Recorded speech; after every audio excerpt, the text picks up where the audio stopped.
લોકોનું જીવન સરળ અને સુખમય બને તે માટે ઇનોવેશન હાથ ધરવા વિદ્યાર્થીઓને આહ્વાન કરતા રાજ્યપાલ, સમાજ તથા રાષ્ટ્રની ઉન્નતિમાં યોગદાન આપવા પ્રેરક સંબોધન કરતા રાજ્યપાલ, દુનિયામાં સત્કર્મોની સુવાસ ફેલાવી લોકોના હૃદયમાં સ્થાન મેળવવું જોઈએ.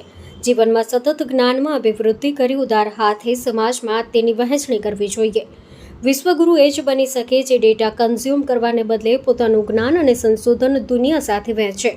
રાજ્યપાલના હસ્તે ભક્ત કવિ નરસિંહ મહેતા યુનિવર્સિટી ચતુર્થ દીક્ષાંત સમારોહમાં 36 વિદ્યાર્થીઓને ગોલ્ડ મેડલ અને 109 વિદ્યાર્થીઓને પીએચડીની પદવી એનાયત કરાઈ. ભક્ત કવિ નરસિંહ મહેતા યુનિવર્સિટીની જુદી જુદી 6 ફેકલ્ટીના 27,000થી વધુ વિદ્યાર્થીઓએ મેળવી પદવી. રાજ્યપાલ આચાર્ય દેવવ્રતજીએ ભક્ત કવિ નરસિંહ મહેતા યુનિવર્સિટીના ચતુર્થ દીક્ષાંત સમારોહમાં લોકોનું જીવન સરળ અને સુખમય બને તે માટે ઇનોવેશનને હાથ ધરવા અને સમાજ તથા રાષ્ટ્રની ઉન્નતિમાં યોગદાન આપી જીવનને સાર્થક કરવા વિદ્યાર્થીઓને સંબોધન કર્યું હતું. Story report by Prakash Dave, Junagadh.